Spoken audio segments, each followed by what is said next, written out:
Hey friends, have you ever heard of a global hotspot? Because it's something that for us outdoors people, especially, or wherever you don't have reception, wherever you don't have cell service, wherever you need to get a message out, or wherever there could be an emergency, basically, you want one of these global hotspots. They are absolutely brilliant, and Somewhere Labs has come a long way in the market right now of this little device. It's nice and compact, it's light, the battery lasts, I think the battery lasts like 1,000 messages or something ridiculous. And it's a pretty cheap device for what it is. This could save your life, 100%. This could save your life. For what it is super cheap. It's around $350 to buy, straight outright. And if you're into going out fishing in the deep ocean, if you're into forward driving, traveling long distances, exploring, hunting like I do a lot, excuse me, and you are going to lose reception, then one of these is a must, because at the end of the day I want to come back and see my family. At the end of the day I want to be able to go and relive another trip like that. And look, sometimes shit goes to shit. This device is going to help greatly. So under here, I'll show you a couple of the features, is a SOS button that you can push, call out for help. You're going to get rescued or someone's going to come and help you, obviously.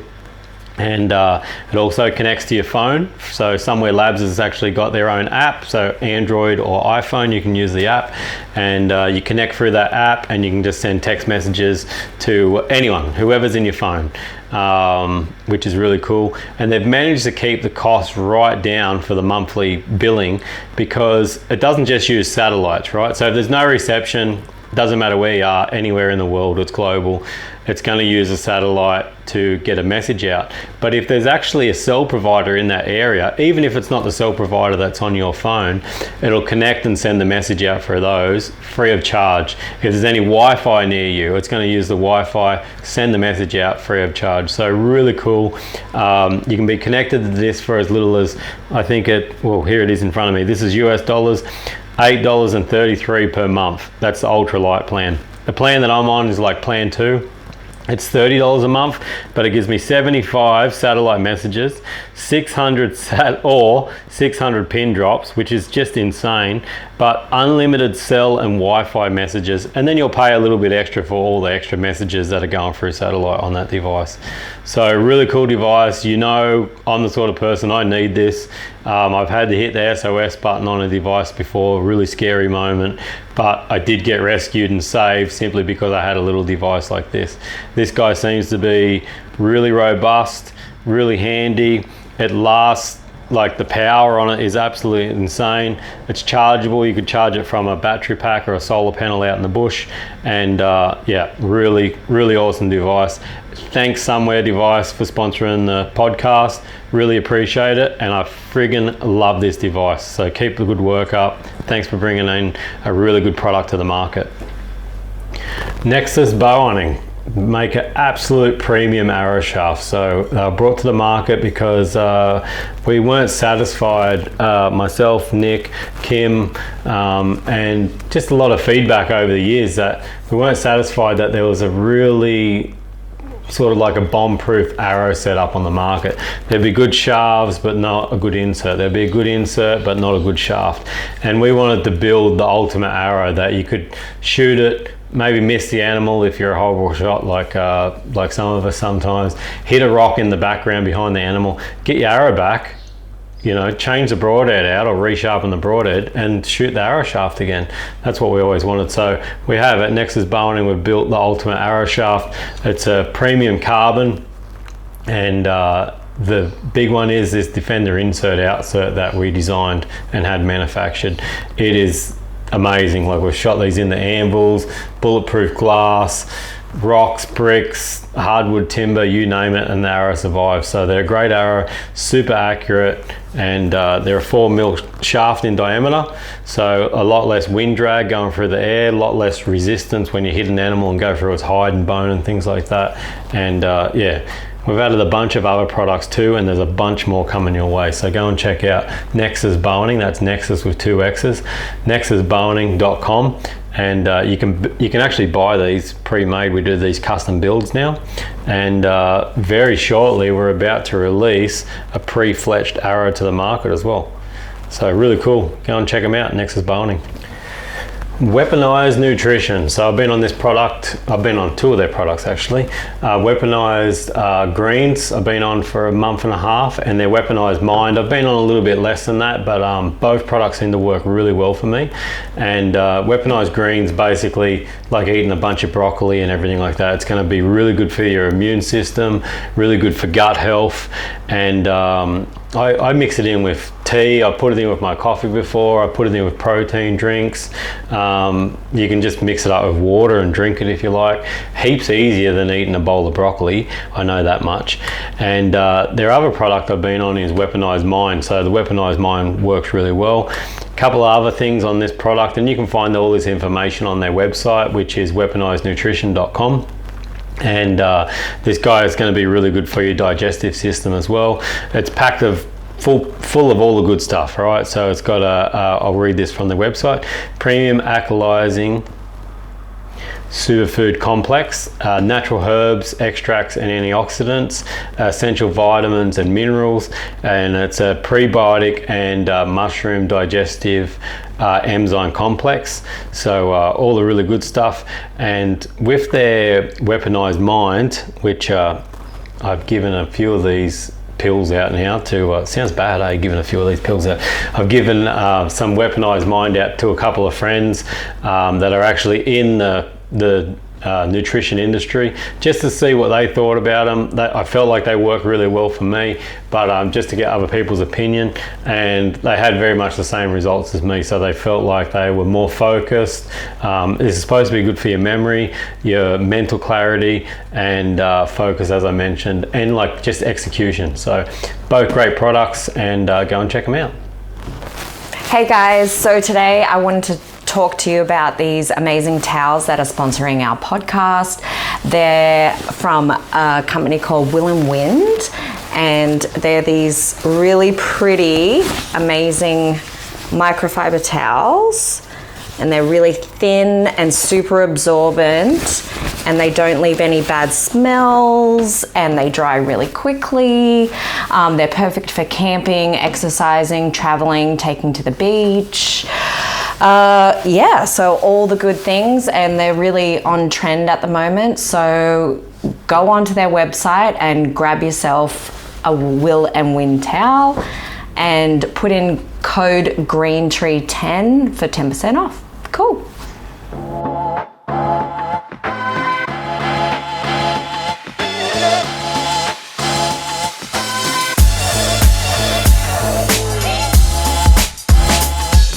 Ty Fenwick, welcome to the podcast, brother. Adam Greentree, how are you? I'm very well. We haven't known each other for that long, but I've actually got to know you pretty well, and we've actually hung out a bit, which is really cool. And as soon as I started thinking about guests for the podcast, I was like, that guy.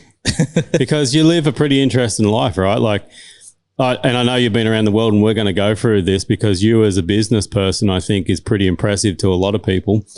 And it's outside of that realm. I know your father's business really well because he's in the same industry as me, construction and civil and stuff like that. But obviously your old man's on a much bigger scale because he's got a lot of heavy machinery and stuff like that. Now, you started out doing that sort of work or something else?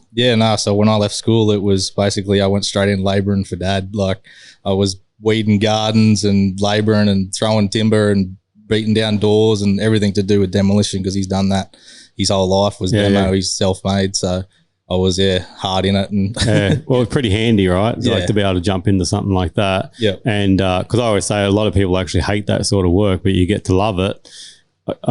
I never, like I worked with my father when I was really young, and I didn't mind it. I didn't like the old boy so much, but I didn't mind it. But and that sort of helped you. Look, I'll break it up. I'll break it straight away. Ty actually runs a motocross track, and you've professionally gone around the world and built motocross tracks for people, right? Whoever wants one. You've done a heap of stuff for Red Bull, and but it just seems to me like that's something that no one would think of. Like you started with your father. You started moving dirt and construction and shit with your father, and then you've moved dirt and construction for your own motocross track that now the public can come out to, which is Like, I don't know, it's just different. And plus you do a bunch of influencing stuff too, you know? Yeah. I've checked out your YouTube channel and things like that. What's the YouTube channel for anyone listening? It's just Ty Fenwick. So yeah, just kept it simple, kept it my name, and then run branding off that. So so which is cool. But so how, like, you were in the motocross yourself? Yeah, so like growing up from like 2 or 3, Dad bought a Pee-wee, started riding that in the backyard, and then progressed up, went and started racing and stuff, and raced right up to I was probably 16, and kind of just died off after that. Just started getting into cars and girls and drinking, and they're all expensive items. So I guess you had to be good at business because they're all expensive items, you know. So I always wanted to whatever I set up to do, I always wanted to go hard at it, and like I'd sneak down the back and start running a skiddy, like without Dad knowing. Dad's away working and I'm in the skiddy, and try and hide from Mum and run down the back, build myself a couple of jumps, and then come back up, and Dad'd come back on the weekend and go, where'd this come from? But it was good growing up like that, because even though I was being shady behind Dad's back and running the equipment when he wasn't there, I learnt how to run it at such a young age that I could decipher between jumps and obstacles and everything on the track, and learn that, hey, like I nearly ate shit just then. Like I need to back that takeoff down, or that's too steep, or the land is too far away, or the gap's too big and can't get enough acceleration out of the corner and stuff like that. So, and then going from like racing and then earth moving and all the rest of it that Dad was into, like it kind of just, those two things don't mash together very often. Yeah. So it was cool. And then that's how kind of the whole Red Bull kind of deal started with, Dad wanted a motocross facility.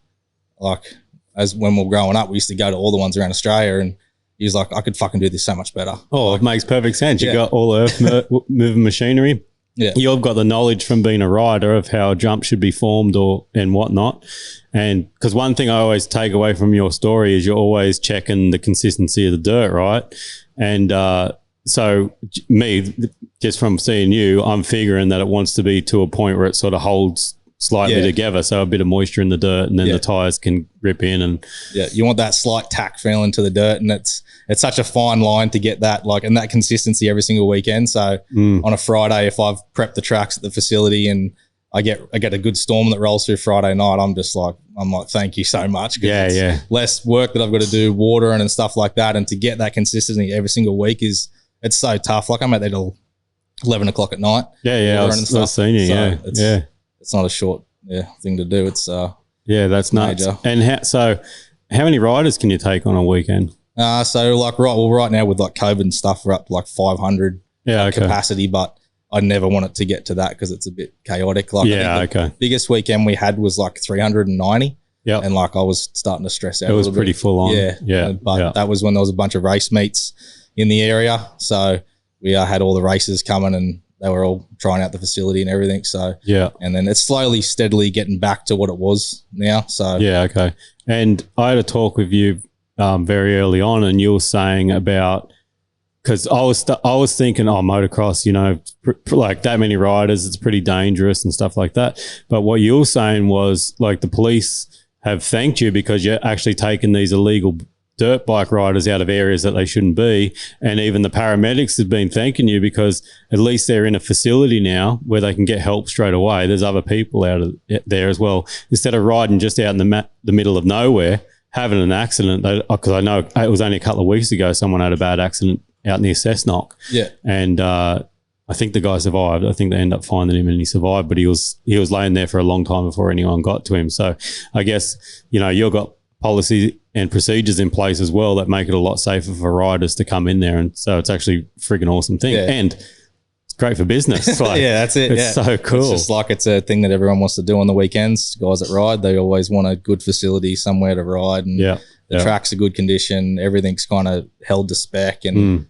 they know what they're going to get when they show up there. But taking all that, like I'm guilty of it. I used to ride around and mock the cops a bit and stuff, riding in the bush and stuff where we used to live. And it's just good to get the kids out of that environment of being in the bush and where they can get hurt. And then you see it all the time. You see a helicopter trying to airlift a motorcycle rider out of the bush, and it's just, for sure, it's not good. Yeah, it's not a good scene. No. So if we can bring them into that controlled environment, and then it's just much safer. We've got a helipad and everything. We've got a designated first aid room and all the rest of it. We've got medics there on the weekends. So yeah. Did I see you setting up a gym not long ago? Yeah, we did. Yeah. Did you? Yeah, I haven't got in there much. Anyway, very cool. That's freaking awesome. Yeah, just want to.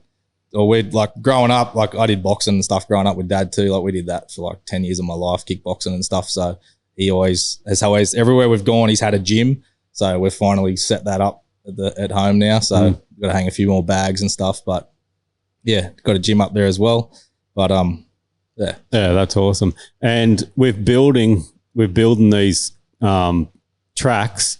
Like, where have you been around the world? Because I know you told me you were at Russia at one point. Imagine you've been to the US as well. Yeah. So this all kicked off in like 2013 when I contacted Jason Baker from Dream Tracks because I knew that we could build our facility, but I just knew I couldn't do it on my own. It's just too much dirt to move, and like crap, we were chewing through close to $2,000 worth of diesel a day. Wow. So like to build that facility, and that took a month. Yeah. So basically contacted Jason in 2013, hit him up, and then we were back and forth for about 12 months, and he flew over kind of mid 2013, I think it was. And then in 2014, the start of 2014, January, we smashed it. He flew in just before New Year's, and yeah. So where's he from? So he's from Florida. Oh, okay. So since then, me and him have become pretty tight and pretty much best mates now. So it's awesome, and we don't get to hang out as much as what we'd like to, just because we both run pretty hectic businesses. Oh, but for sure. Most of the time when he's got big jobs on, it's there's always an invite to come and hang out, and But so it all started back then, and then it was after when they left at the end of January. It was probably 2 weeks later. At this point, I was working in the mines as well, besides from building the facility, because you got to bring more money in to build it. So, for sure. So Dad was doing the demo, I was doing the mining side of things. We had contracts up in the Hunter Valley, and I was looking after all that. And then it was slowly dying off, like when we had that downturn in like 2015, 2016. So same with my business, yeah. And then Jason messaged me and said, "Do you want to go to Japan?" And I was like, hell yeah.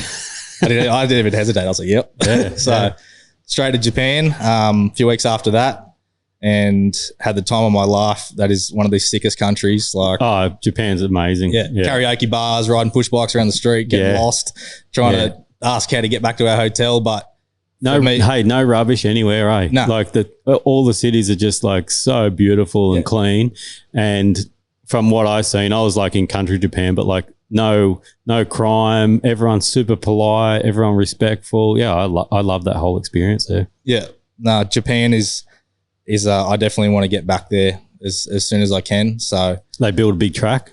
Yeah, so we built that was for Red Bull X Fighters. So when Jay actually came over, he brought Dane Heron. So Dane Heron looks after a lot of the contracting stuff for Red Bull, and he's always both of them, Dane and Jay, are always trying to find guys that ride and run the earth moving gear and look at a jump and go, "No, that's fucked." Yeah, you're gonna eat shit, or "No, that's sick." Or makes a big difference. So we built the track right beside the Osaka Castle. So had massive backdrop, this huge Japanese castle, and built this FMX course right beside it and stuff. And just we got like when Dane gave him the plans for what we were going to build there, like it was kind of everything in SketchUp's kind of a bit more squared off in the program and everything. Yeah. And they had it like tits, like it was like squared off and stuff. And then we started getting in there and making it a bit more rounded and shaping it. But I had such a blast there. And then that just progressed. Where did we go? Then South Africa after that. Florida for a month. How was South Africa? Oh, sick. Yeah. Like the event, we did that in front of the Pretoria, the union buildings there. So right on the front lawn, basically Parliament House in South Africa. So a lot of dirt brought in there. The dirt there was incredible. Like some of the best dirt I think I've ever worked with. Like people are going to be like, "What a weirdo!" It's a weird job. Saying there's a good dirt. It's just dirt's dirt, but it's so true, eh? Yeah. But me and my mate Tone, we make jokes about that. It's like, "Oh, the dirt's too dirty." But so if you get the right consistency of water, type of dirt, it's very like red soil over there, but it had a bit of clay and stuff too. So it just bound up so well, and you could make some sick stuff out of it, and like compact the whole side of a lander, and then carve out a takeoff out of it with the excavator. Oh wow! And just hitting like 120-foot jumps and stuff. Wow. And then Florida was another big job. We built a big facility in Florida as well. That was with Jay. And then, I've been to, Russia, Greece. Russia was a pretty experience. Dude, I'm peacing out from Russia. I don't think I can go back there. Yeah. I think my passport's flagged, to be honest. Wow. Wow. So that whole deal wasn't Red Bull related. That was actually... I like how you slipped that in. Yeah. It's okay, Red Bull. He's not going to run a diss on you. Red Bull is one of the best companies I've ever worked for. Yeah. Like they look after you 110%. Like whatever you need, they're there for you. So, that's cool. And it's with all their staff, like with every contractor that works for them, they're always there to make sure that you've got what you need at the time you need it. And and that flows off into the performance that you can do to the job. Like you can just go after it. Like 'cause you've got everything at your disposal. So, unreal. Yeah. Sometimes things are limited with our equipment and stuff. Like Abu Dhabi, we had one of the oldest excavators I've ever seen. Like it smelled like a goat had been living in there for 3 months. Probably had been. Yeah, I think it had. So and the boom on that thing, it was so hard because we need like good gear to be precise on what we're doing. Yeah, for sure. It's just hard when you get this old clapped out excavator that's just the bucket's just flopping around and you're trying to carve and stuff with it. You want to be neat. Yeah. There's obviously an art form to it.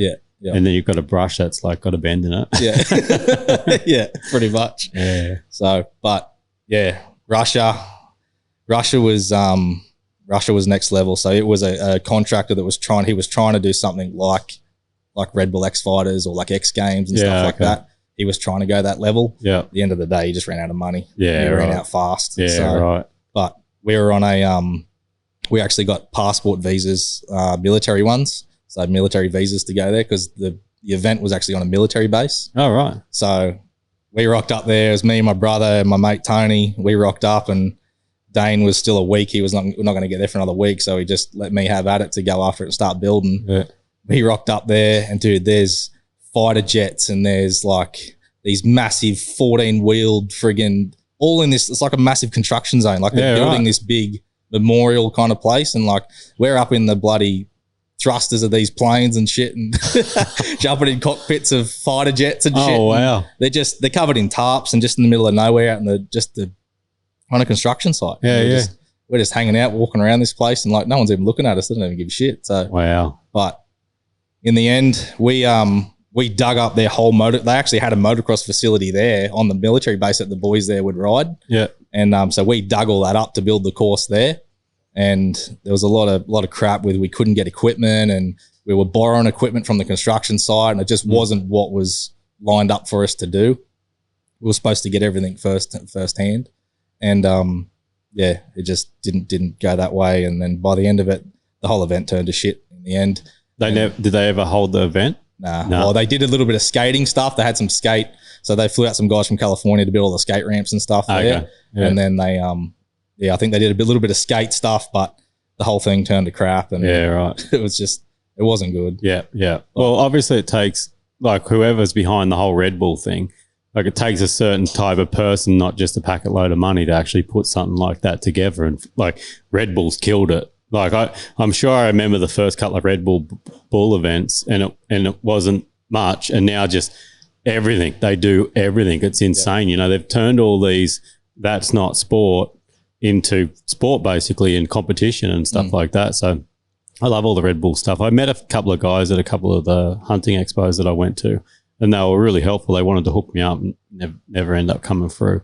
But they were really nice guys. But yeah, I think the whole branding's awesome for Red Bull. Yeah, it's such a prestigious thing to have. Like to be a Red Bull athlete is just for sure. It's next level. It's the top of it. Yeah, 100%. Cool. But in the end with Russia, our passports started getting flagged. People started getting their flights cancelled. Right. And this was all within the government. Right. That's a bit scary. Yeah, because it all like hit, like when I say hit the fan, it hit the fan. Wow. Like bad. And we were panicking and we were like, next flight's out, we are out of here. Gone, yeah. 100%. So the general that ran the whole military base was not happy at all with how everything was being handled. And maybe he wasn't pocketing enough money on the side by the sounds of it. Because that event does not suit a military base. No, not one bit. Yeah. I don't know why they chose to have it there, but yeah, I think the military base thought they could have made money from it. Yep.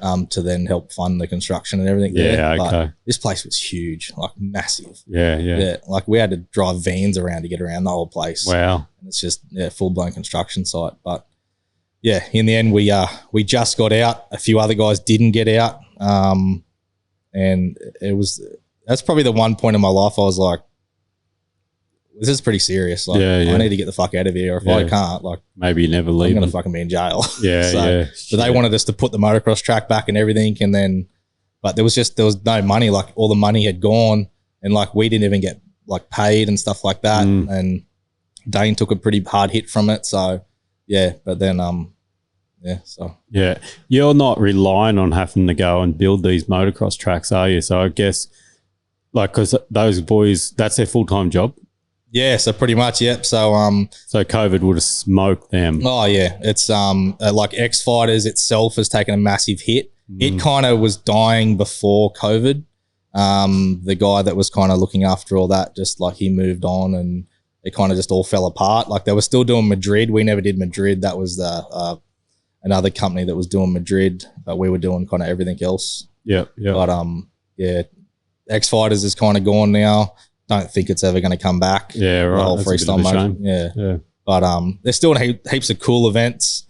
Like we did Ryan Dungy's thing in the cornfield in Kansas.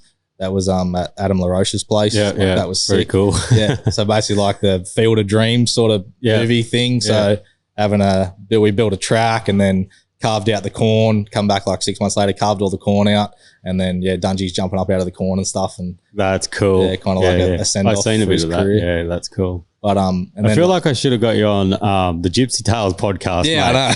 Jace would be frothing over this. I hope you're listening in, Jace. Yeah. So Jace, he actually contacted me the other day. Oh, did he? Yeah. So we're Top bloke. do some stuff at the island. So oh, nice. Yeah, he wants to do a cool 2-stroke event up there. Yeah. A bunch of 2-smoke going on. So yeah, that's cool. Anyone that doesn't know, Ty's outfit's called the Island, and it's literally like an island. It's so cool. So I know when you first reached out to me because you had a bit of a problem with some feral animals out there, that I'm sure you're in America when I tried to contact you, get back in touch with you. That must have been a couple of years ago now, I guess. It was probably going on like 2 years from when I first initially messaged you. Yeah. The pigs were just making a mess and I just didn't have time to deal with it. Yeah, so I thought, if he's hanging around, he wants to shoot something. I'll come out. Yeah, I'm looking forward to it. So, and that worked out pretty good too. But it's a much bigger event in like America. Yeah, so like the whole US motocross scene is way bigger than Australia. Yeah. And that's where kind of the whole series and stuff now here kind of really struggles to like make money. Yeah.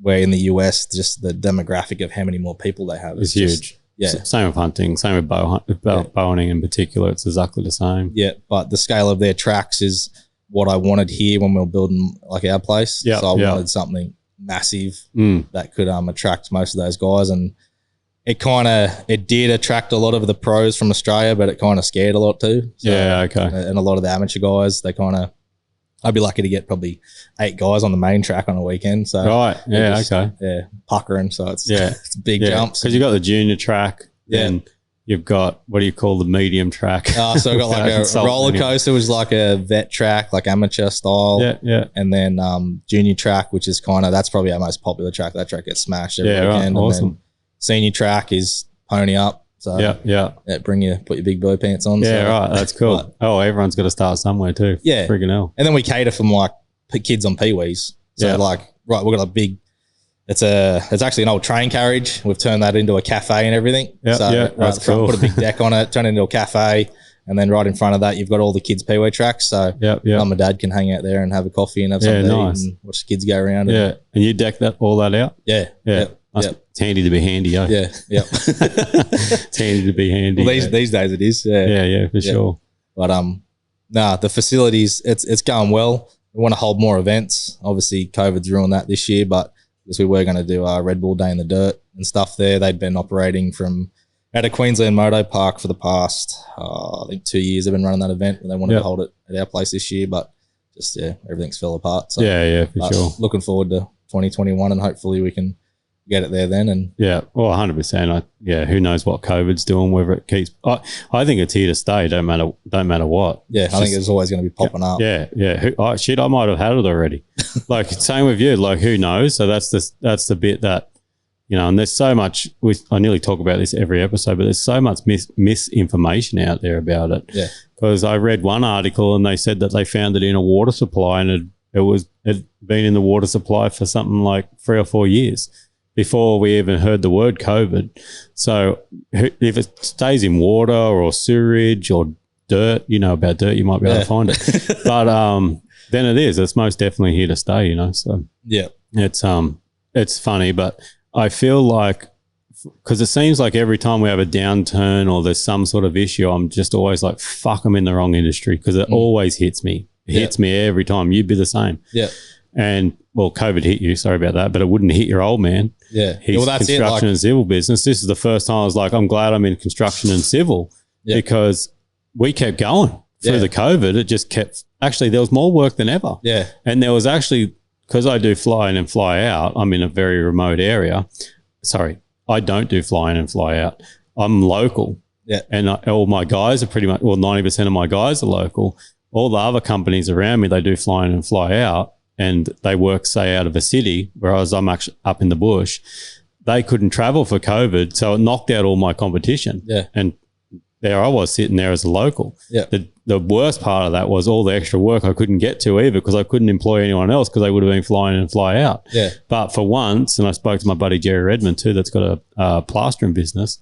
I'm like, how's COVID treating you? And he's like, well, I'm busier than ever. And I'm like, for once, we got the right industry, mate. For once.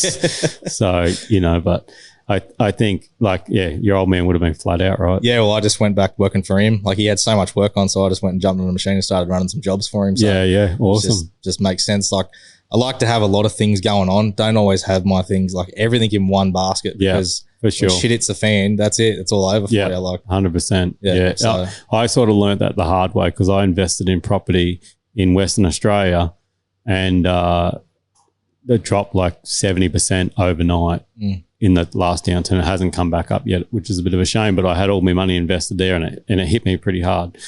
But whatever, you live and you learn, or you don't, you just keep fucking moving on. Yeah. Whatever it is, It's crazy that the motocross industry here has gone like tenfold. Yeah. So here in the US, you can't get parts, you can't get accessories, you can't get nothing. Yeah, same with mountain bikes, dude. Yeah. It's ridiculous. Yeah. They've had the best year they've ever had, 2020 for the motocross industry. So yeah, I went to buy my son a mountain bike last minute. I just thought I'll just buy it on the day, so I don't have to hide it around home. This is my eldest son, Hunter. And there was hardly a bike in the store. This is like one of the giant stores here in Newcastle. Hardly a bike in the store. I was like, it was 3 times more than I was willing to pay, but I had no other options, and it was his birthday, so I wanted to get it.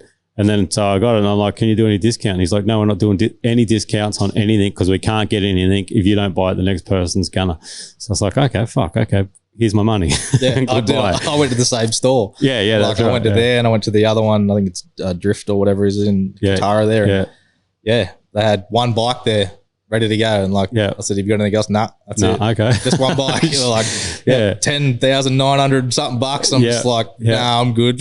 Shit. No discounting, no nothing. Just, for sure. You can get a good quiet cat for that, mate. Yeah, that's what I'm waiting. Hurry up. I know. Tell me about it. So, but yeah, even parts for quiet cat's been very hard. That whole industry, anything to do with outdoors has just gone through the roof. Everyone wants to get out. Property, like rural land's just gone for the roof as well, which makes it really hard. But, talking about you don't put all your eggs in one basket, you're fucking busy constantly. Oh, dude, my eyes hurt. Oh my God. I have a nap on that lounge after this. Tell me about it. Yeah. But when you're doing up your truck, because it's like really cool. Explain your truck to people, because it's a freaking beast. As much as I am still involved with motocross, I'm kind of pushing away from that. Like I haven't lost interest completely, but I do have more interest now. I love going camping, hunting. And, mix it up. Yeah, and four-wheel driving. And I love, ever since I got my first car, I love doing up cars. Yeah. So I do have an F250, and no one here in Australia had gone all out and done a full tour. I love that. Well, we should, because most of the audience is American that listen in.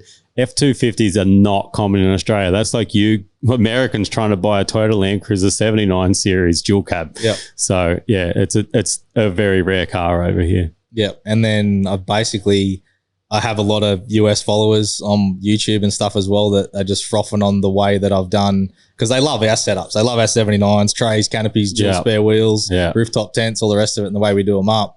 So they froth on that, and then to see that applied to one of their trucks, and they're a bloody capable truck. Like, they don't realize what they've got. Like they do have a good truck there, and but no, it's got 6-inch lift and 37s, and it's actually getting wrapped at the moment. So I got a little sneak peek of it before it looks sick. The video for that will be up probably next week. We won't mention the color. Yeah, no, it's pretty exciting, but yeah. And like, the big thing about a truck like that, like you could literally just drive completely off the grid and live comfortably. So it's got like it's got a pop-up tent on it. You got the Bushman brand, don't you? Yeah, the Bush Company brand. Yep. And then you got the fridge freezer is the Bushman. Yeah, Bushman's. You got the DX 130. Yeah, DX 80. Yeah, because the canopy on those is slightly lower on the F250, which is surprising. F250 bigger truck, but you can actually fit like 130 or 110 litre. I think you can in like your truck. Yeah. So because the canopy's higher, but so I've got that in there. Then I've got another fridge on the other side, full drive system. Yeah. 2,000 solar amps. panels. So you can just sit there. Yeah, it's freaking I can just sweet. go out there and just sit out there forever, indefinite. You've got water. Yeah, water. Yep. I think that tank's, I'd have to quote with Timmy. Timmy, don't yell at me, but probably 60. Is it 60 like one or the I think model it's up? 70. That tank underneath. I think it's 70 litres. Yeah. So, and you got the pie warmer. Yeah, I do. I haven't used it. I've been I try to stay away from the pies and sausage rolls. They're not really good for you, but I tend to if I go out the beach for the day, drop into the shopping centre and just grab a hot chook. Oh yeah, throw that in there and keep it warm all day. And I've actually, like, when I've gotten dinner and stuff, like from my daughter and that, driving home, like I'll grab her dinner and chuck it in there and just turn it on low and just keep it warm. That? Oh, it's so handy. Yeah, I've been on a bit of a health diet actually, and there's this company called Muscle Chef here in Newcastle, and so it's like pre-cooked meals, properly sealed and everything, like they last weeks, and usually you'd microwave them just for 2 minutes, and they're absolutely delicious. Like they're actually a really good meal. My fridge freezer is just full of them to the brim, ready to drive around to Western Australia and be eating them. But you've got to boil water to heat them up. Okay, yeah. But I was going to actually do the research if I get a chance before I go on what's the least amount of wattage in a fucking microwave, and I could literally mount a microwave in there because of that Enerdrive system. Yeah, well, so good. You got a 2,000 watt inverter, I think. Yeah. I could literally mount a microwave in there and microwave the meals. Run 3 or 4 houses. Oh my god, yeah. So it's so friggin' handy. Like I love it, and everyone froths off the whole. You got water, you got power, you got fridge, freezer. You drive anywhere vehicle, like you've got a winch on the back of yours too, I think, don't you? Nah, not yet. That's another thing. It's got to come. I've got to put a winch on the back. I've got to put a long range tank in it and stuff like that. Yeah. But what's the tank on it now? It's only like 80 litres. Is it? Yeah, okay. It's like nothing. But because I've put the BDS traction bars on there to keep the axle straight and stuff, I can't get because in the States they've got a lot of plastic tanks. You can just bolt straight in, bigger tanks. But there's the bracketry and stuff that runs off those traction bars that won't kind of get up in there. So Long Ranger at Barnsley are going to build me a new tank. Oh, nice. In January. So yeah, right. But I think anyone that's running a canopy tub setup, just throw it in the bin. Just 100%. Once you have a tray and canopy, flatbed and canopy, and your canopy winds off like mine, so you can wind it off, drive away, fill the back up with firewood. Friggin' hopefully a bunch of dead deer or something like that if you're hunting, do you know what I mean? And like there's no blood, there's no debris going in the canopy, you got all the extra room, and I notice when you come camping at the farm, your solar panels mounted on your Bush Company pop-up tent, right? Yeah. So if you take yours off, your camp stays there, the power stays there. It's like not dependent on actually the vehicle being attached to it or running at all. Everything just feeds back into the battery. So I can throw up another blanket or whatever if I want, solar blanket out on the ground, and it'll just constantly just feed into that. It's just its own little power hub. I need a solar blanket. Which one do you got? I just bought one off eBay. It's a real thin panel. Yeah, I just wanted to test it. I've been testing for about 12 months. Like it folds in and out. Yeah, so it's like, I'll have to show it when I see it next. But it's sick. Like it was pushing like 11 amps the other day. Yeah, right. And like I've had the high name brands. Yeah. And like I can't see the difference. I think it's it's a money grab, but that's what I want. I just want something like that. Tuck it away, probably sit it on top of the fridge freezer. It won't even be in the way. Pull up, leave camp, throw it out, done. Yeah. Well, this thing's like, it's probably like a meter by a meter, but then it folds out to 2 by 2 and it's like a thin style panel. Yeah, I think I know what you're talking about. Yeah, so it's not going to take up a bunch of room once it's folded so I up. put it on top of my drawer systems. It just sits and it's like this thick and it's just and perfect. I just stack all my stuff on top of that. So I haven't been nice to it. Awesome. Not nice to anything. It's so weird because when I first got the EnerDrive power unit in the back, so for anyone that doesn't know, it's basically like an inverter. It's a inverter converter.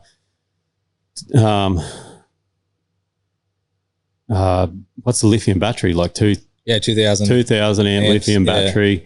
I think if I'm just running the fridge freezer, maybe a little, like I run a toaster and a kettle off it every morning.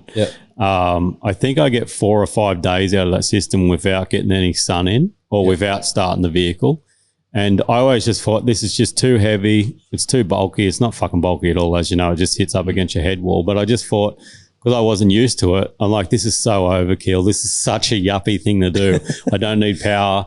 And the first time I used it, I'm like, I would never not fucking have one of these in a four-wheel drive again. Yeah. You know, so it's freaking brilliant. Like charging camera batteries is one thing, but waking up in the morning, not having to start a fire or gas or anything, boil a kettle, plug in a toaster, run a toaster, especially traveling with Kim and the kids. Mate, it's absolutely brilliant. And I've charged Makita batteries off it. I've actually run a grinder off it, a friggin' 9-inch grinder. I was desperate, run it off it. And now when I park at the cabin, it runs all the lights in the cabin, a normal domestic fridge freezer inside there. And it's like one of the old school ones that drew who knows how much fucking current. And it runs a washing machine, dude, a commercial washing machine. It's friggin' ridiculous. The technology is just gone crazy. But like when you go away, you want it to be easy. Like, you do. People say, you've probably gone soft, but I've gone soft. I don't give a shit.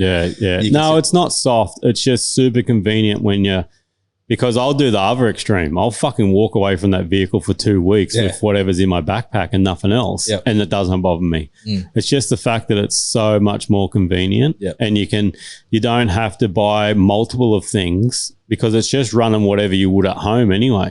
You know, so it's just so convenient. Simple as that. Yeah. But you can sit there and light fires and stuff like that. But if you can just boil a kettle, away you go. Plug it in. Yeah, it's freaking sweet as. I showed you a couple of photos when we got here of the trailer that Chameleon's building for me now. Sick. And this first one, like I said, just to carry a can amp side by side. But the next one's going to have actually a full camping unit on the front of it, rooftop tent. So there'll be a rooftop tent on the vehicle for me and Kim. And there'll be a rooftop tent on the trailer for the kids. So I'm freaking stoked about that. Thanks, Chameleon, if you're fucking watching. Like, I'm so stoked. Give it to me quickly. Yeah, he's been talking about nothing about this trailer, so you're doing a good job, clearly. So.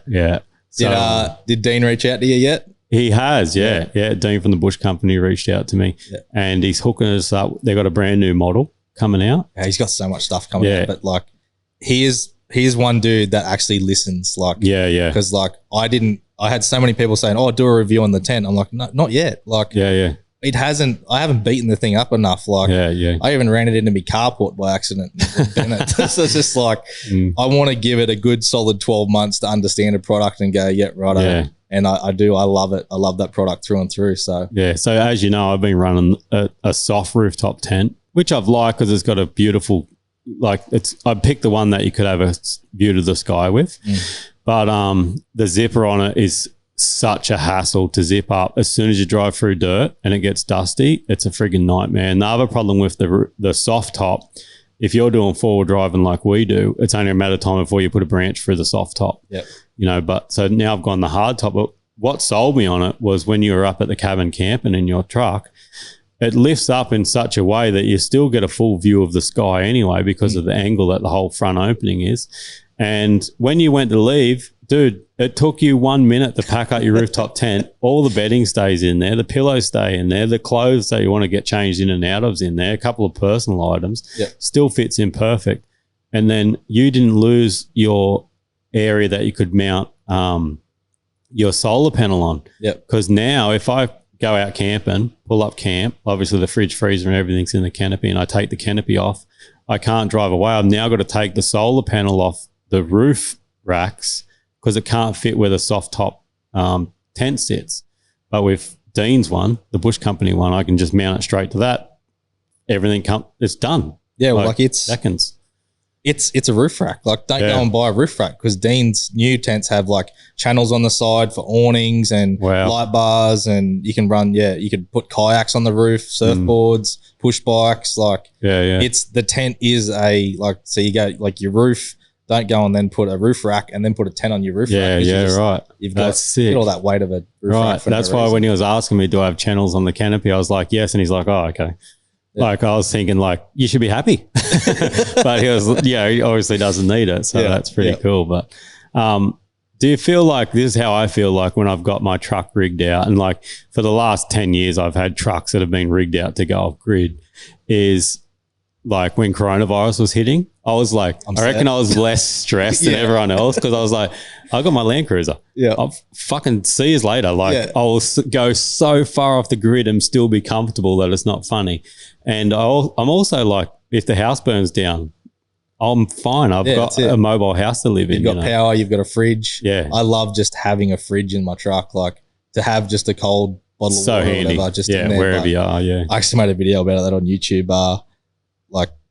Like guys like us, are we secret preppers that just don't secret preppers? 100% we are. I reckon we are for sure. It's without like being a psycho prepper, I'm definitely a prepper, and I think there's probably a lot of people that weren't, but after coronavirus, there's going to be a lot more fucking preppers. Yeah. And it's like, that's how everyone should be their whole life. Like nothing's set in concrete. Nothing's set in concrete to say a firestorm's not going to come through Australia and wipe the fucker out. Not a firestorm. Some event, right, that is going to well and truly put you out of your place because you've got so comfortable with having technology and everything right at your hands. You're so comfortable with just going to the supermarket and buying food. Toilet paper. Look what happened to toilet paper. Yeah, what's the go with that? That was fucking toilet paper. Imagine that was, instead of toilet paper, it was food. Yep. Imagine that. How fucked would we be? How fucked would some of us be? I'd be getting fatter than ever because I'd be eating so much more deer and shit like that. Yeah. But it's like there's no safeguard. Like we're fooling ourselves. Like there's been like major events in Indigenous history, right? So 65,000 years. They've been through like 3 or 4 known major events that could have wiped out the continent. Yep. So it's like there's no given. It could happen in the next 5 fucking minutes. It may never happen. Who knows? But it's like you have to prep. I think that's a part of us as a species, that what we should be doing, because every other species seems to do it. Yeah, it puts my mind ease to know that I can just get in my truck and leave and go, and I'm gone. Like if it turned to shit, like I'm all good. And you look at some people like in the public, and you're just like, you got nowhere. Yeah, what are you gonna do? Yeah, it's all over. Yeah, I remember this woman. It was years ago, and she was walking around. She had a bottle of water in in a hand, and it was half drunken. And she was on the news carrying on about something. And she's like, "How will any of you find water without me? How will any of you find water without me?" And the bitch was drinking out of a fucking bottle. And I was like, "What's she talking about? She should be standing beside a creek or something like that." It's like, I don't think you have a voice in this, love. No, but yeah, it is. There's definitely some comfort in that. And like obviously like with you as well, because like you're on land, you live on the land, you're obviously a very capable person, like in the bush and everything like that. And you got some sexy ass guns. But it's just, I don't know, there's got to be a bit of peace of mind in that as well, that if push come to shove, that you could go out, harvest your own animal, butcher it, put it in the freezer if we've still got freezers. If we don't have freezers at that point because friggin' lithium batteries have died out as well, then sold it, preserve it, kill something every day here in Australia if you wanted to. Yep. There's, I don't know, even if I wasn't a hunter, I would never want to drop my guard to the degree that at least once a year I didn't go out and test myself in the bush and make sure I could look after myself, you know? Yep. And it's like, obviously I don't want something like that to happen, but at the same time, being that comfortable with it is like, well, if it happens, I'll prove it to you all then that you actually should have all been a little bit more open to hunting and, you know, where meat comes from and stuff like that. Yep. You can't convince anyone that doesn't want to be convinced. No, you can't. And each to their own too. I don't want to, but yeah, it's a funny thing, you know. It's like I can't imagine myself not doing the things that I do just for that comfort reason of like if it all goes to shit, I'm still sweet, you know. Yep. No, to have that peace of mind is definitely a nice thing. I wonder how many people have got it inside them, but they just don't know. Right? Like when I was only like 16 or 17, I was working on this massive big civil construction site. There was something like 600 or 700 workers on it. It was huge in Canberra. And I was like, I might have been younger than that because I was the youngest guy on site. But I used to take bow hunting magazines in and I'd leave them on the table in the smoko rooms. And then you'd see people they'd say all sorts of things about hunting and stuff like that. All just like, you know, misconception about the whole thing. And and then you'd start seeing them reading it, and then some of them would come up with questions and that. And I got these couple of old guys, like they were in their 50s. They end up buying their first bow and going out hunting. And I always remember, I probably said this on podcast before, but they kept thanking me. But they were also pissed off that they'd never found it earlier. Yeah. Because these guys were, I'm telling you, they were fucking hunters. They were supposed to be hunters. And they just never knew about it. It's just that I put it in their face and they were just like, oh, I'll give that a go. And then absolutely loved it and thrived on it. And I wonder how many people are like that out there. And once it did come to it all went to shit, how many of them would just so quickly roll into hunters because they're just a natural hunter, you know, and they don't know it. Because there's certain people that you meet and you're just in hunting and you're just like, yeah, they're 100% they're supposed to be doing this, you know? Yeah. That's like when I had the boys up from Mitts up at my place, like just to like show them like shooting, like they just all were like, this is clay shooting? Like, this is sick. And like then they all went out the next week and got their gun licenses. Like, unreal. And just like that's cool. Like you expose people to new things and they just go, wow, I should have done this sooner or earlier or and then that's me with bow hunting. I know zero about bow hunting, but it's something I want to get into. Like astronomy is something I want to get into because just like the sky, dude, I look up and I'm just like, that doesn't make any sense. Yeah. At night time it's just this big black thing. We're just spinning around this round ball. 100%. It's so weird. Yeah. It's so weird. I said to Nick, it was a few weeks ago, it might have been a couple of months ago now, time flies. We're out hunting. And I'm like, it was daylight and I don't even know where it come from. I'm like, dude, you know all the stars are still there? And he's like, what? And I'm like, you know all the stars are still there, but because of the sun and it's bright, we just can't see them. And he's like, what would make you think to say that? I'm just like, it's just a bit of a trip out, dude, you know? Yeah. And he's like, fuck. And he started thinking about it, you know, and it is. And it is so fucking weird. And we're so minute in this whole thing. Like it's a drop in the ocean. We don't mean shit. Oh, it's so crazy. But I love how we all think we do. Yeah. But, you know, it's like, it's so, it's fucking trippy. But hey, you're in the right place. Two right places. You're with me and I love astronomy and taking photographs of it. And hey, check out First Man Image if you're not already following me on Instagram. And bow hunting. Mate, look what you're surrounded by. You know, you're laughing. That's a big fucking moose. Yeah, it is. It's a cracker. I love that moose. I just not because of the size. It's just such an impressive mount. It's so just a fucking impressive animal. Yeah. Yeah, he's such a cool animal. The fact that they grow those antlers and they drop off and regrow every single year is insane. That grows. I could hammer a nail. Actually, I could hammer a fucking star picket in that with those antlers. That's how hard they are. And they grow in a year, fall off in a year, and grow back. 12-month cycle. That's insane. Yep. And they keep them for ages too. So it goes to show how fast they grow. But he was on the Arctic, right on the edge of the Arctic Circle. I actually shot him, and in Northwest Territories in Canada. But and we worked hard to find him. But so I shot him pretty early. He had velvet still, like just attached to his antlers, and on the back of it where he couldn't touch it and scratch it off.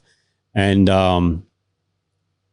a couple of bulls come in a few days after I killed my bull. I was back in the main base camp where they'll, like the hunters were coming back in with their meat and their horns and everything like that.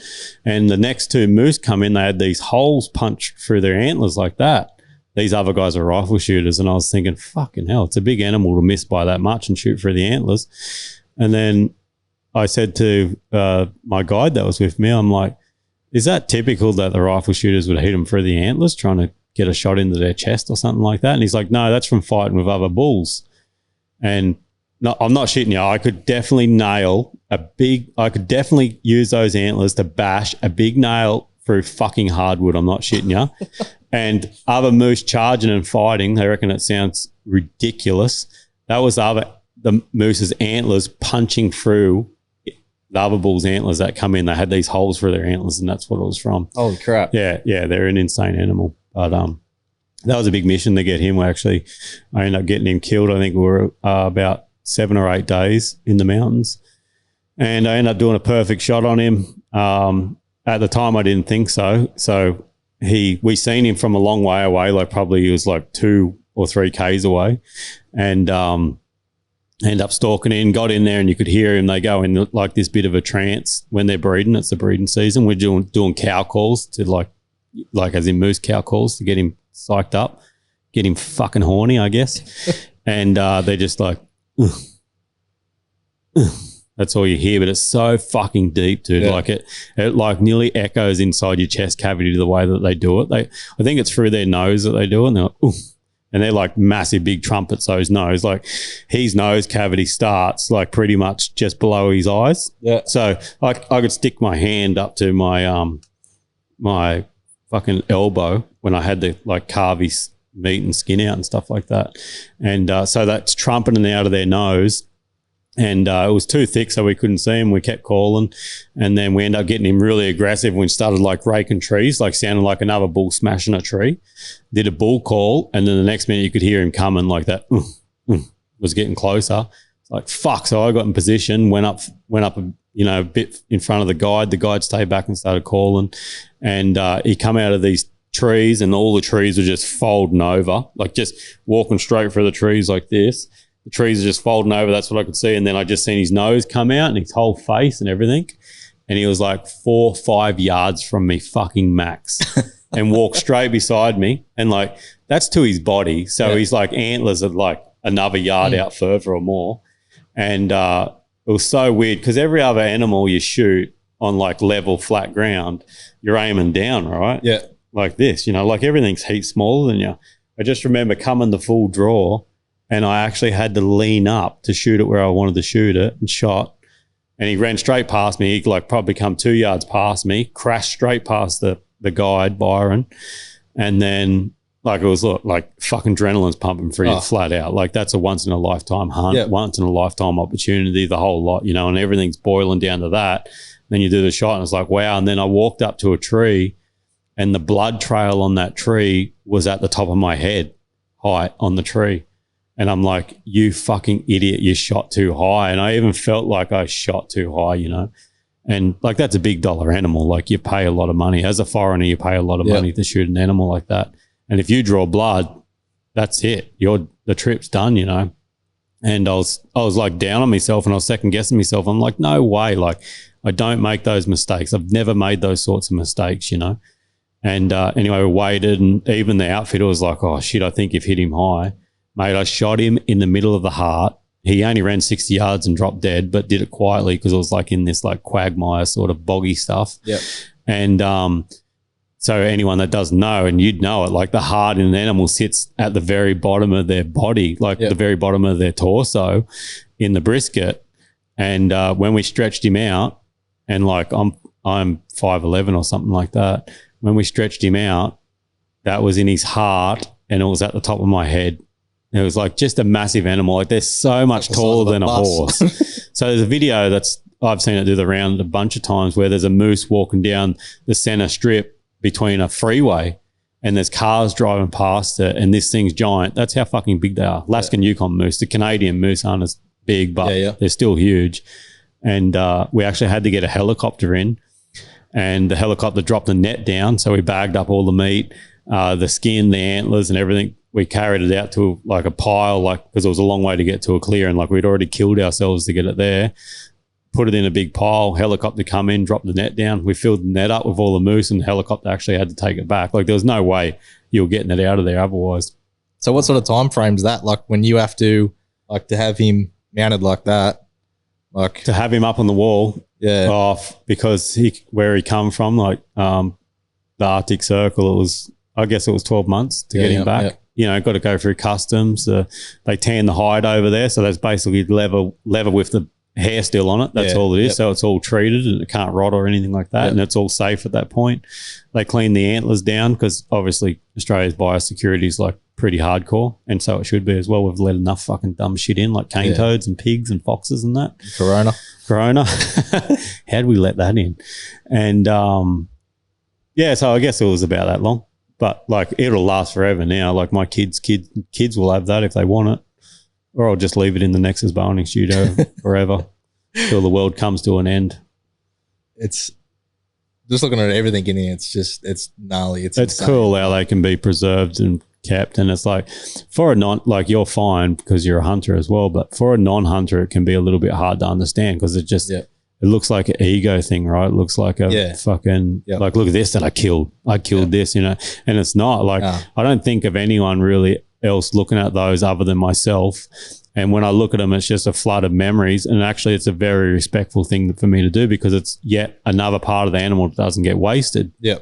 Because there's really nothing up on this wall that hasn't been eaten. I think a couple of those old pigs didn't get eaten, but you know they're a feral animal. It's still a conservation thing. It's still a ecosystem fucking you look hand. Like I'm going to help your ecosystem. Here you go. You know, it's like they're all. So it depends how you look at them, and I don't do it for just one reason, as you know. I didn't shoot that moose because I'm like, I want the antlers. It's like, I want the experience. I want the memory. You know, I want the meat. I want to eat moose. I want to test myself, you know, and it's a testing hunt. And then, because I couldn't bring any of that meat back, but I ate a ton of it while I was there. And then what I didn't eat, we gave probably, I'm guessing 70% of what I didn't eat went to an Indigenous community over there. And then I probably gave the other 30%, just rough estimates of that I didn't eat, to a family that didn't get a tag that year or didn't have any tags or were unsuccessful, one or the other, and they didn't have meat, and I ended up giving it to them. So it's friggin' nothing's gone to waste. When you take the time to understand the whole process, and like it's probably more because it's visual from you on social media and stuff, and people are like, oh, you're a bastard and blah, blah, blah. Yeah, I don't get that anymore, funny enough, but that's cool. But yeah, I used to a lot. But like they don't see what the government does. They just see a bunch of helicopters like fly up in there and have at it and just let all that shit just rot. Like 100%. The amount of meat that goes to waste, and it's because they don't, it's just not in their face. So no, that's right. About it. Same as when they go to the grocery store and buy their meat. It's not in their face. They just buy it in a packet and it's all conveniently made for them. And when you got to get it yourself, it's a different story. Oh, totally. You know, it's like the desensitizing of meat is just insane because of how it comes in a packet and how pretty it looks and how we're just used to seeing it. It's fucking flesh though. There's flesh sitting in a packet. If anything, it should look worse because there's no effort behind it from you. But, and I'm not even, on no way am I judging on anyone that buys meat like that, because that's the population of the world. That's what it demands now. Like if everyone was just like, oh, okay, we can't buy meat in the store anymore, we've got to go out and hunt it, it'd be so much fucking worse, right? There'd be nothing to eat. 100%. So it's like everything's got to be in like portions. You know, it's like everything's got to be in moderation. So, and it's just, that's what the population of the world demands, you know, and that's how all this factory farming and that's come in as well. Like the population of the world is demanding that, you know. I guess it's up to us to find better ways to do it. The cool thing is we don't really have any of that in Australia, right? Have you seen a sheep caged up ever in your life? No. It's not viable. Imagine buying a cage for every sheep that you need. Like Australia's got big open land space. These animals are free roaming basically. When I say basically, I just mean, well, you know, you've got cattle, you're a farmer. On our place, like we've got 400 head plus of cattle roaming wherever they want. Thousands of acres to walk around on. Like they're laughing. That's it. That's their life, you know.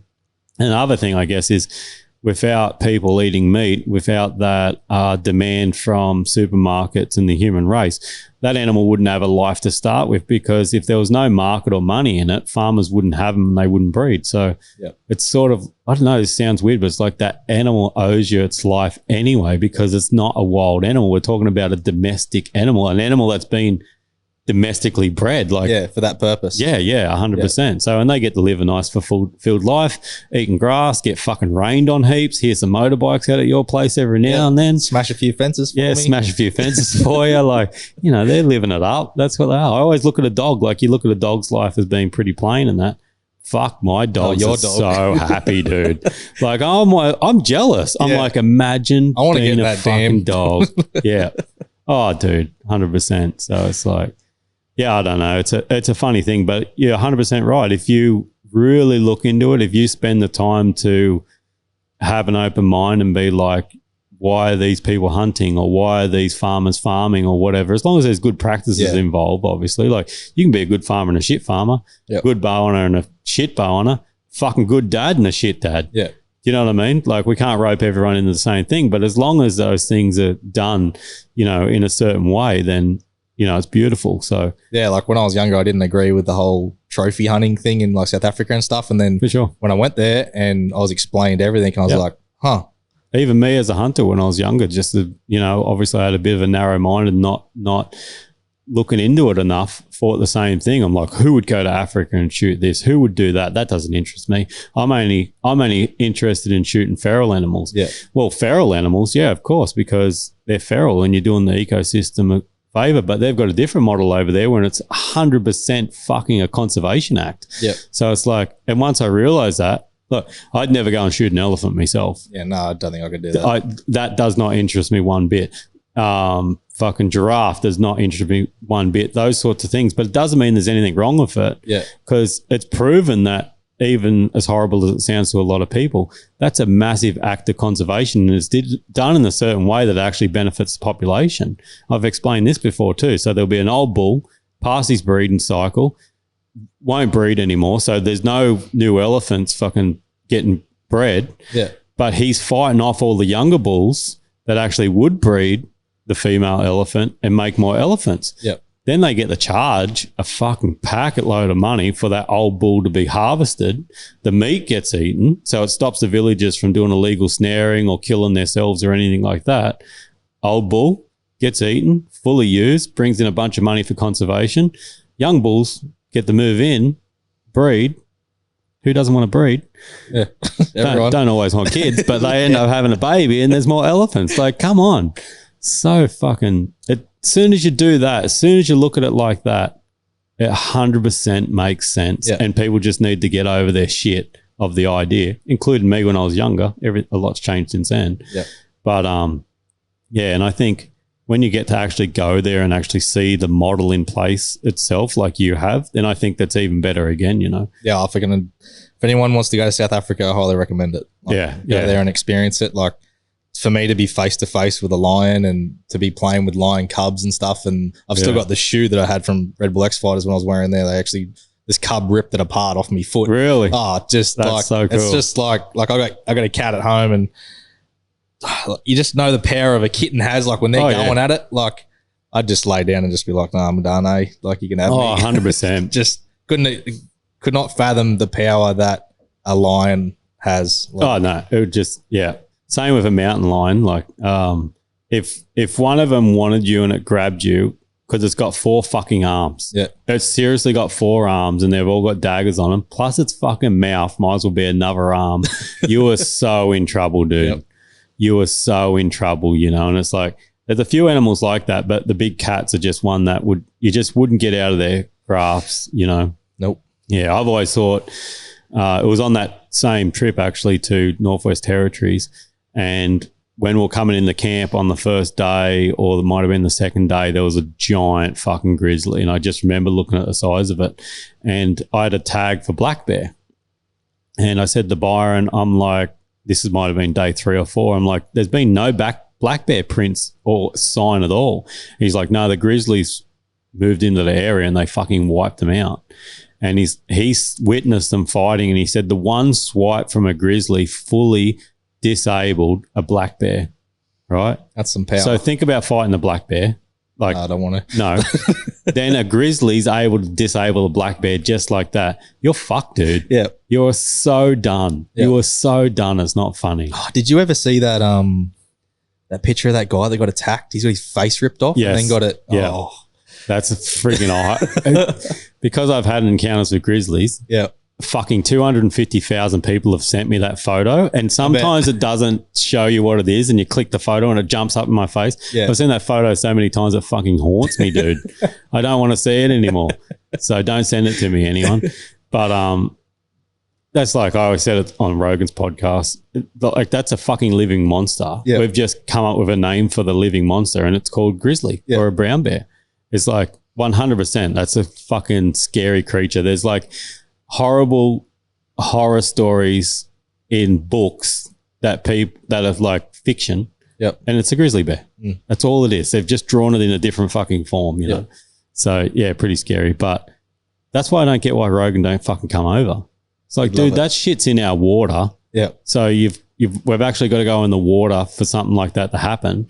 Whereas we could just be walking anywhere in North America and a grizzly comes out and fucking jumps us. Yeah. As much as foreigners, Australia's got some of the dangerous things in the world and the rest of it. Like I walk around through the bush with my thongs on and I'm like, you're living with them all and you're not having any issues. Yeah, you just don't fuck with the snake. If no, you see that's one, right. just you're moving dirt and everything like that. So dude, I see so many big, like we had a 7-foot brown snake last year, summer. Like I was pushing some dirt around and stuff and there he goes.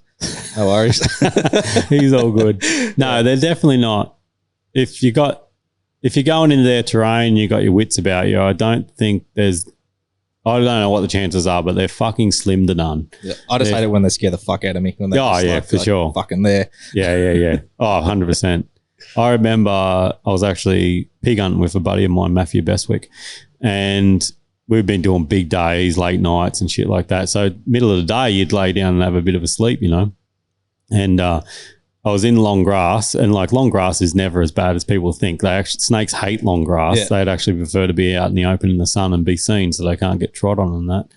But bit of long grass, but there was a log and a bit of a clear in there, and I laid down and put my head on this log, and I could hear some rustling, and I jumped up, and I'm like, Matthew, you hear that? And he's like, nah. And I'm like, sounds like pigs coming through the grass, dude. Listen, nah. Put my head back down. Hear it again. Jump up. Pigs coming, mate. Got to be. No. Listen, nothing, put my head back down. And this red-bellied black snake, probably one of the nicest of all though, just like pretty chilled as you'd know, just literally lift up. It was underneath the log that my head was on, and the rustling that I was hearing was it just slowly moving around and literally just come up beside my face like that. And was just looking. I just laid there, and then he just put his head back down and just went off. Yeah, they'll kind of tend to do their own thing, the red bellies. Yeah, they're the cool. browns are just like, what's up, bud? Yeah, 100%. Run. Well, tiger snake's what scares me because the only time I've been striked at was a tiger snake without like provoking something, like as in trying to pick up a non-venomous one or like a pretty friendly one or whatever. But the only time I've been unprovoked striked, and like, when I say chase, like snakes move fucking so slow pretty much. Like that first bit off the mark or those young ones might be pretty fast for their size. And because they're on the ground, they look heaps faster, but you can fucking pretty much outwalk them. But the only time I've been striked at or chased was by tiger snakes. And it's happened twice.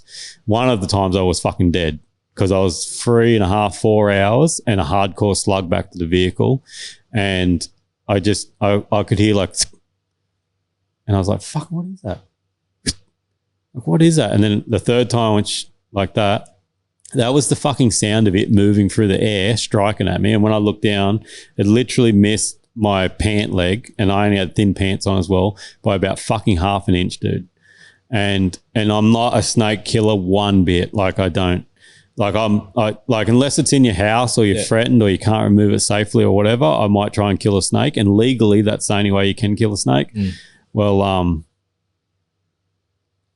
that one died of natural causes because I was that fucking shaken up. Yeah. And like how close I come to being bitten. And immediately I thought I was fucking dead here. There was no way I was getting out of here. No communication or anything like that. I ended up doing what I had to do on that one. But it's a thing to think about, like when you're in the bush and like you see a snake and it's like, if it bites me, I'm screwed. Yeah, Like such a small. I'm now creature. living. If it bites me, I'm dead. Yeah, we're going to scare Rogan off. Let's change the fucking subject. There's no snakes, Rogan. Don't worry about it. Yeah, no, that's it.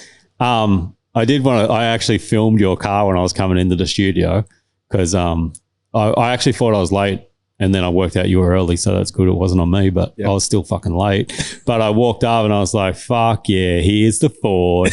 And then tell us a little bit about your Ford because it's such a cool looking rig, dude. Oh, that old truck. So it's a 1978 F250 and my old boy always had F trucks when I was growing up. And we've had some pretty scary incidents with these bloody F trucks because he's not a lot of mechanical stuff going on with his stuff. So we growing up when he had F trucks and stuff, we were actually out Mudgee. We were actually going riding, and the steering linkage was just about to come apart on one of his F trucks, and we were doing like 110. Holy shit! Yeah, so that was a scary moment. But he has always loved F trucks and had the old F trucks growing up and stuff. And I wanted a 78. The 70s models I just love, like just the shape of them and stuff, and that's got a 351 in it. And they're fat. They're so fat. Like even when I walked up and filmed it before, I was like, holy shit. Is this park in a normal car park? Yeah, she fits just. But I do want to do some pretty cool stuff to that. Like right now I've got the gold methods and stuff on it, 35-inch tires, and just a cool weekend truck. Yeah. Her mechanically, she's not real well. The transmission's a bit stuffed. Got some clutch issues and stuff, but I'm going to put a 5-litre Mustang motor in it. Oh, wow. Sick. Just get a wrecked one and pull that motor out and put a 6-speed in it or something like that. Soup it right up. Yeah. But the methods look deadly. That's what so the methods that I've got on my cruiser, that Chameleon put them on my trailer as well. They're freaking awesome tires. Yeah, I love them. Them rims are I'll put them on everything now. Yeah. I've got a good relationship with those boys. And they're better. They're a GVM upgrade from at least what the Cruiser had on it. The Cruiser had like some pretty beefy friggin' alloys on it, and they were an upgrade for the GVM on that. Yeah. No, they're definitely a nice wheel. And they're good quality too. Like I don't have any like pitting issues after years and years. Like I think the longest set I had was like 6 years. And right. They were sweet. Took a beating and unreal. Yeah, so I put them on everything now. So. Yeah. Are you leaving? Because I think you're going to leave parts of the car like old and rusty. It's not like you're going to jazz it up. Yeah, so the guy that I bought it from, I actually bought it from out at Parks, Western New South Wales, and it actually broke down on me on the way home. The middle of nowhere. It was a bad sign because that morning when I was going to buy the truck, my flight got cancelled out of Newcastle to fly to Parks. Yeah. And I'm like, stuff it. And my missus at the time, I'm like, we're just going to have to drive there. We're just going to have to drive there. And lucky we did because it broke down in the middle of nowhere. Yeah, right. On a hill, pitch black.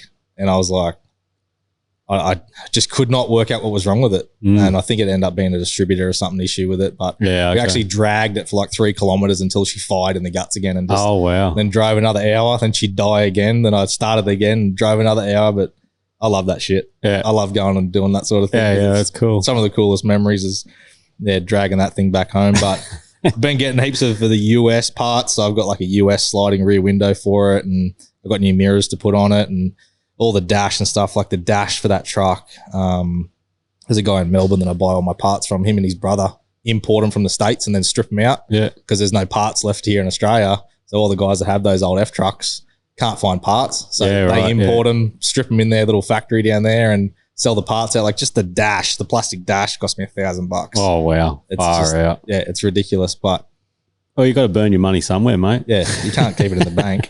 No, that's right. No fun there. Oh, you only live once, don't you? Yeah, that's it. Like I've been pretty good with that, but I think I'm getting better with it as well. Not that I'm going to run myself broke, but as in saying that, like it's like you earn this money to spend. Yeah. You fucking only live once, and tomorrow could be the end of it as well. Yeah. What do you want? Like, what do you want in life? What's going to make you happy? Like, and it's like it is all those things, and they're not just toys. Even though we all label them as like, oh, I got a new toy or whatever, they're not just toys. They're satisfaction and their smiles and their fucking memories and everything like that. So it is a little bit like, I froth when going to pick up my daughter in it, like from school when I pick her up and and all the teachers wave at me and they're like, it didn't break down this week. And I'm like, nah, she's all good. She's solid. So I did actually I did break down one day and I didn't get there for till 4 o'clock. She got out of school at 3 and got there at 4 and they're like, you got to give this whole truck up. And I'm like, no way. No way. This truck up. You've got to, you got to find what you love, eh? Yeah. Because a lot of people get lost if they don't find it, you know. And I think that's what a lot of the shit that's going on in the world is now, you know, that's just people are lost. I think a lot of the human race is lost, you know. Yeah. And it's like, just try something as long as it's not hurting anyone else or whatever. So let's say you bought that truck. You already know you love trucks anyway. But let's say you bought that truck and then you do it for a while and you're like, actually, this isn't making me happy anymore. Okay, fucking sell it. Yeah. What's the next thing you want to do? You want to try surfing? Yep. You want to get in the bow hunting? Yes, I do. You do. you know what I mean? So it's like, you've got to try those things. Find what makes you happy. Jump into anything. Like, if you want to do something, do it. Like, I have a lot of people to like ask me like, oh, what do you do for work and stuff? And I'm like, about 12 things. Yeah, exactly. So, But I'm like, well, what do you do? Oh, I'm such and such and this. It's a shit job and I hate it. And I'm like, well, what do you want to do? Like, what do you want to do? Oh, I want to be blah, blah, blah. And I'm like, then do it. Yeah. Just put up with the shit with your day-to-day job, but on the side, just go hard at it. Yeah, like, I've always said it's going to suck that. for 3 years or 4 years until you like break some ground, but you sacrifice 3 or 4 years now to then gain the 30 that you would have fucking hated your life. 100%. Like, yeah.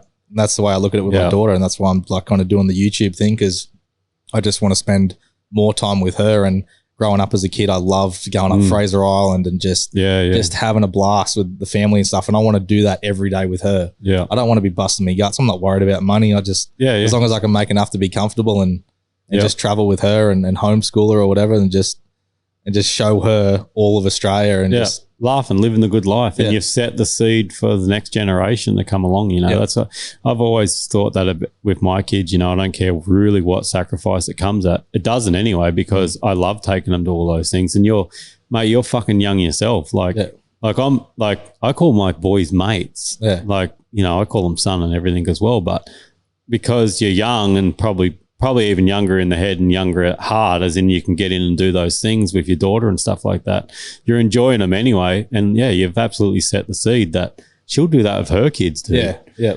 You know, and it's like, this is the fucking good life. This is the good life. And you only get one chance. It's like, and it's something that I've kind of struggled with my old man a lot. It's because just stop working. Like, stop working so much. Like what, you can't get to the point where you've done all this shit and then go, righto, now I get to relive it all. Like, that doesn't happen. It's fucking now or it's fucking all over. It is. And I think like me and him had a big heart a few weeks ago, and I think it got through to him, and Pop passing last year, that kind of hit him pretty hard, and Pop even said, stop fucking working. Like, just enjoy what you've got, be proud of what you got now, spend kids with like time with the grandkids and stuff, and just enjoy it for what it is. And and that's what I want to do like now. I don't want to do it when I'm 70. 100%.